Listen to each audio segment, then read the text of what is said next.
Bienvenidas y bienvenidos a Envejecer con S, un podcast para abrir una conversación necesaria sobre las finanzas plateadas. Durante años, el sistema financiero ha tratado a las personas mayores como si fueran todos iguales, pero la evidencia es clara, no deciden igual, no enfrentan los mismos riesgos y no buscan lo mismo. La pregunta no es si los estamos atendiendo, sino si realmente los estamos entendiendo. Hoy hablaremos de cómo toman las decisiones financieras las personas mayores.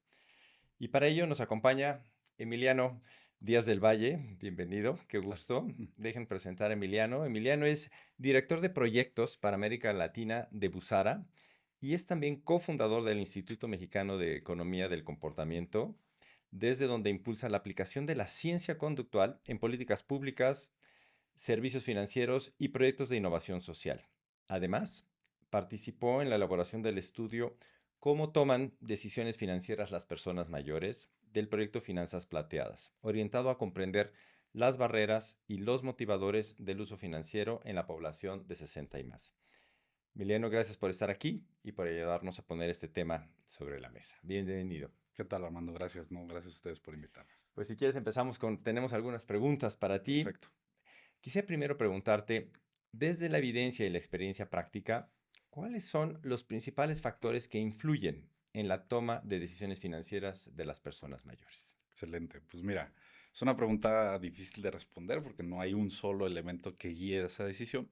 Pero, por ejemplo, tomando en cuenta lo que pudimos extraer del estudio que mencionabas, ¿no? Nosotros hicimos un estudio en 3 países con adultos mayores para tratar de entender un poquito más justo esa pregunta, ¿no? ¿Qué guiaba sus decisiones financieras? Y nos dimos cuenta justo que es difícil porque hay diferentes elementos que lo hacen, ¿no? Entonces, el estudio lo que hizo fue, y es una forma de responder a tu pregunta, ¿no? Dividir a las personas, segmentarlas por diferentes factores, ¿no? Empezamos a tratar de ver, oye, ¿qué es lo que puede permitirnos segmentar a las personas por factores que diferencian su comportamiento? Y encontramos prácticamente dos ejes muy importantes, ¿no? Encontramos que habían diferencias muy grandes entre lo que llamamos nosotros autonomía operativa, ¿no? Es decir, esa capacidad que tienen las personas de lidiar con la tecnología, de lidiar con el funcionamiento del producto, los conceptos y demás. Y hablamos de otro elemento que era muy importante para esto, que eran los dominios o la capacidad financiera, el dominio financiero que tuviera la persona. Ujú. Y es muy interesante porque cuando tú empiezas a ver tanto la parte de su autonomía operativa como su capacidad financiera, empiezas a dividir a las personas por personas que tienen muy alta, por ejemplo, conocimiento, capacidad financiera y también tienen mucha noción de la tecnología y todo eso te empieza a ayudar a distribuir y entender. Justo hay personas que tienen muchos elementos que guían sus decisiones ligadas, por ejemplo, a la capacidad de interactuar con los productos, ¿no? El dominarlos, ¿no? Y entonces, pues, el comportamiento de este tipo de personas y la manera en la que toman decisiones va a ser muy distinta a una persona que se enfrenta con un producto que no domina, por ejemplo, que no Claro. entiende o que no puede operar, ¿no? Entonces yo te diría, bueno, es difícil decirte una sola cosa, pero hay factores como esto, ¿no? Como la capacidad financiera o esta autonomía operativa que van a guiar cómo deciden y lo más importante, cómo interactúan con los productos, ¿no? Porque pues estos dos ejes al final lo que nos permiten saber es, bueno, hay personas que van a poder dominar y entender y hay personas que no tanto, hay personas que van a estar en un punto intermedio y pues que realmente no podemos crear un solo camino para que tomen mejores decisiones o interactúen mejor con productos, personas que tienen tantas diferencias, ¿no? Ay, mira, qué y en base a esto que dices, entonces, ¿por qué es un error considerar a las personas mayores como un segmento homogéneo? Fíjate, eso es algo muy interesante también que encontramos porque normalmente tú, cuando empiezas a segmentar a las personas, tiendes a hacer una segmentación demográfica, ¿no? Es lo primero que se te viene a la mente. Y pues hay personas jóvenes, personas mayores, personas en edad, por ejemplo, de, no sé, mayor producción, y entonces empiezas a dividir a las personas por lo que inicialmente te hace sentido, ¿no? Cosas como la edad. Pero, por ejemplo, con este estudio donde le pusimos foco solamente a las personas de una cierta edad, nos empezamos a dar cuenta que pues, igual no hay personas que llevan interactuando con el sistema financiero desde los 70, ¿no? Estuvieron por todos los ajustes, la migración tecnológica, primero a las páginas web y ahora a las aplicaciones y lo dominan perfectamente, ¿no? Son personas que tienen muchísimo conocimiento, pero hay otras personas que, por ejemplo, se están enfrentando ahorita a tener que introducirse al sistema financiero por primera vez porque dependían tal vez de un familiar que ya no está y que de repente, Claro. pues, en una edad muy avanzada tienen que empezar a entender diferentes cosas, ¿no? Entonces, realmente dentro del segmento de edad nos dimos cuenta que habían personas que, pues, estaban en condiciones de aprovechar al máximo los productos y había personas que ni siquiera tenían las condiciones para poder interactuar con ellas, ¿no? Entonces, ahí nos empezamos a dar cuenta de no podemos lidiar con este problema con una solución porque no es un único problema, No ¿no? Es es decir, hay diferentes tipos de problemas dentro del segmento. perfecto. Oye, en el estudio se advierte de la existencia de barreras estructurales del sistema. Compártanos algunas de ellas, por favor. Claro, pues mira, una de las más eh, fuertes, tal vez, una de las más grandes que nos encontramos es la desconfianza.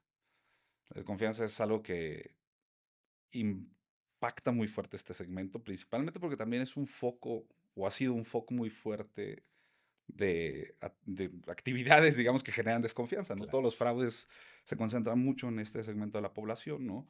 Y es algo que incluso los perfiles que encontramos que estaban más proficientes, tanto tecnológicamente como financieramente, tenían el miedo, ¿no?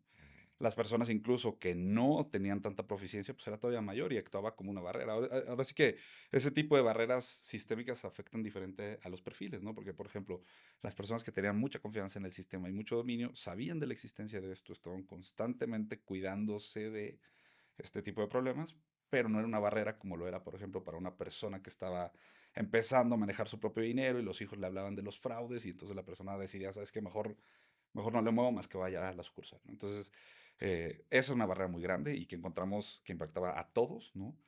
Y otra barrera también muy grande que nos encontramos, que viene más bien del otro lado, ¿no? Podríamos decirlo, es la falta de productos específicos para esta Ya. población, ¿no? Y nos hemos encontrado mucho en los últimos meses, especialmente después del estudio, ¿no? Como no solamente aquí en México, en diferentes países, los bancos están enfocándose mucho en sacar la nueva cuenta para los jóvenes, ¿no? La mejor cuenta para los chavos y demás, pero no hay cuentas específicas para este segmento de población, ¿no? Y nos encontramos muchísimos casos donde las personas nos decían, oye, yo llevo 50 años siendo cliente de este banco, ¿no? Pero ya llegué a un cierto rango de edad y ya no soy nadie para ellos, ¿no? Tengo muchísimo dinero guardado, tengo muchísimos planes de viajar, tengo muchísimos planes para mis sobrinos, cosas así que no encuentro productos porque ya estoy fuera del rango de edad, ¿no? Entonces, ese tipo de problemas también era muy fuerte porque para una persona que es muy proficiente, pues se va a encontrar con que ya no hay productos específicos, pero para las personas que no son tan proficientes se van a encontrar con que los canales a veces de atención tampoco ya los consideran y eso pues está terrible. Qué interesante, la verdad. Oye, si una institución financiera quiere empezar a diseñar mejor para este segmento, ¿cuáles son los principales habilitadores que activen la adopción financiera? Mira, una cosa muy importante que es una recomendación para cualquier institución financiera es pensar justamente en segmentar a sus clientes, ¿no? Y eso les va a ayudar mucho porque se va a dar cuenta, oye, hay personas que solamente requieren este tipo de asistencia, pero hay otras personas que requieren algo completamente diferente, ¿no? Entonces, una manera de encontrar justamente estos habilitadores o de empezar a darle a las personas los habilitadores que necesitan es segmentar a sus clientes, ¿no? Darse cuenta que hay justo algunos que enfrentan barreras de conocimiento, de capacidad y otras cosas, ¿no? Em, y la otra, muy importante también que vimos, es la consistencia, porque uno de los problemas muy grandes que nos encontramos es que la gente, especialmente este segmento de población, quienes no tienen mucha experiencia trabajando con los bancos, ¿no? Se, o dependen mucho de información física que reciben en sucursal con personas. Y el problema viene cuando esa información que reciben en sucursal no es consistente con lo que encuentran en la página, por ejemplo, que pasa muchas veces, porque pues, las cosas van cambiando, no puedes ajustar la página siempre al mismo tiempo, pero eso a los ojos de una persona es una falla que genera desconfianza. Oye, pues es la página del banco, no es la página del banco, a mí me dijeron otra cosa, y si pierdo mi dinero. Y entonces ese tipo de cosas son detalles menores que podrían parecer innecesarios de modificar, pero a los ojos de una persona que está acercándose al sistema, pues es una falla, Son es una alerta relevantes. roja, ¿no? Genial. Oye, si una institución financiera quisiera mejorar su estrategia hacia personas mayores, pensemos en tres, qué tres ajustes concretos les recomendarías a implementar desde mañana? Sí, pues la primera sería mejorar o encontrar la mejor manera de llevarle comunicación a esta población, ¿no? Es decir, también otro de los temas que nos encontrábamos mucho es que la gente, por ejemplo, no está acostumbrada tal vez a recibir notificaciones push, por ejemplo, no habilita ese tipo de cosas y entonces la información que el banco pueda darle a las personas por ese medio no les llega a veces, ¿no? Encontrar cuál es el mejor contacto para este tipo de personas les va a ayudar mucho porque al final una de las cosas que también encontramos mucho es que donde hay puntos de abandono muy grandes de las personas con las empresas cuando se acercan, por ejemplo, a pedir ayuda y no la encuentran. Y entonces, pues justo es un punto de quiebre muy grande. Cuidar eso es algo muy sencillo que se puede hacer, ¿no? Y que estaría muy a la mano. Em, Pensar, nosotros hablábamos mucho, por ejemplo, y hablamos mucho de un concepto de bajar la barra de altura, ¿no? Hay ciertas cosas, por ejemplo, en la usabilidad de los productos que pueden estar diseñadas o pensadas para otro tipo de población, ¿no? Y que pues implica que una persona que se está aproximando, que no tiene tanta proficiencia tecnológica, tiene que, ahora sí que él entrenarse para saltar esa barra, ¿no? A veces bajar el nivel de complejidad que tienen que enfrentar las personas desde el lenguaje, reducir el número de pantallas por los que tienen que pasar algunas personas, ¿no? En algunos lugares, por ejemplo, se han probado este concepto de pruebas, perdón, cuentas entrenadoras o cuentas limitadas, ¿no? Donde, oye, pues hay un mar de complejidad, pero si la persona solamente necesita el 20%, vamos a empezar a limitar ciertas cosas, ¿no? Que es un poco lo que ahorita, por ejemplo, los bancos están haciendo con que la aplicación te mide y te empieza a recomendar qué te pone y qué no te ponen. Es una forma de reducir esa complejidad que, pues, orientada a esta población también les ayudaría mucho a romper esa barrera inicial y a poder empezar a aprovechar productos, servicios, lo que tengan. Oye, qué interesante, Emiliano. Oye, y ahora que respecto a este estudio de cómo toman decisiones financieras las personas mayores, para ilustrarlo, ¿podrías darnos a manera de ejemplo algunas anécdotas que nos Sí, claro. puedan ayudar a entenderlo mejor exactamente qué implica? Pues mira, hay dos casos que son muy representativos de lo que vimos, ¿no? En el estudio realizamos algunos focus groups y podíamos ver a las personas interactuando entre ellas y demás. Y casos muy representativos que encontramos tanto en México como en Colombia como en El Salvador era, por ejemplo, las situaciones donde una persona se veía forzada a entrar al sistema financiero en una edad avanzada, por ejemplo. Muchos casos era por viudez, ¿no? Nos tocó justamente platicar con una chica que nos decía, oye, mira, yo tengo unas cuentas, pero yo no las manejo, ¿no? Las manejan mis hijos, ¿no? Porque yo antes dependía de mi esposo, ahora entro y yo no sé manejar esto, ¿no? Y justo una de las cosas que nos platicaba mucho era que batalla mucho porque los productos de cierta manera están muy diseñados para un individuo individual, ¿no? Que tiene la capacidad de operar su producto, pero hay veces o ciertos perfiles, ¿no? Ya dependen soporte tanto familiar como de alguna persona para operar sus cuentas y luego no encuentran ese tipo de productos. Por ejemplo, luego nos decía, oye, tengo muchos problemas porque mis hijos hacen las operaciones en mi nombre, ¿no? Pero pues no hay bancos, a veces, o hay bancos que no me dejan, ¿no? Tengo que estar yendo a la sucursal, ¿no?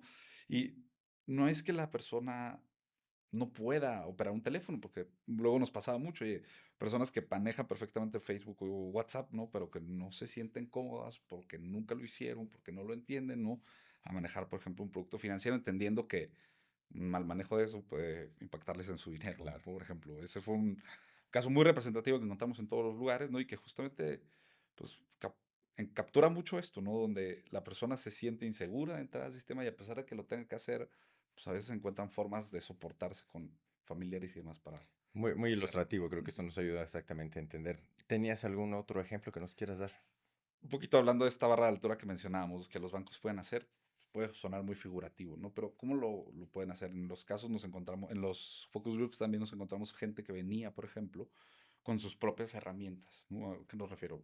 ¿A qué me refiero con esto? ¿No? Algo que nosotros hemos encontrado también, no solamente en este proyecto, sino en prácticamente muchos de los proyectos donde se maneja dinero, es que la gente se suele apoyar de elementos físicos, ¿no? Entonces esta persona, por ejemplo, llegó a los focus groups con su hoja de pago hecha por ella en casa, ¿no? Llegó a casa, hizo una hoja de pagos, hizo su tablita donde iba descontando los pagos y con eso, digamos que llevaba su propio panel de control, ¿no?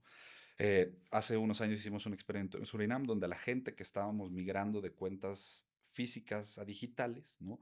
Se le daba justo una hojita, un brochure para que todas las personas que abrían la cuenta salieran de la sucursal con esto en la mano, ¿no? Y entonces, de cierta manera, ya si lo hacían ellos o llegaban a casa y le daban la hojita a su hijo, su hija o quien sea, ¿no? Empezamos a ver un incremento de casi 30% en la cantidad de personas que descargaban y usaban el aplicativo. Entonces, muchas veces esta idea de bajar la barra de altura se trata un poco de esto, ¿no? ¿Cómo le quito la responsabilidad a la persona y lo paso a, en este caso, una hojita, un brochure, ¿no?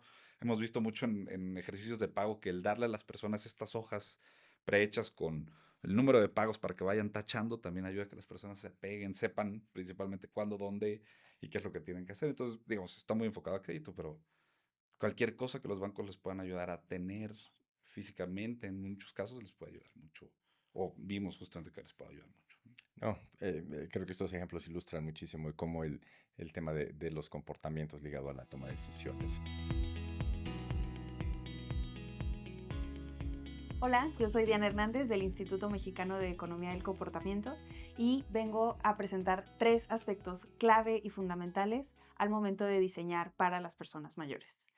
El primero es dejar de pensar que todo el grupo por edad se comporta de la misma manera.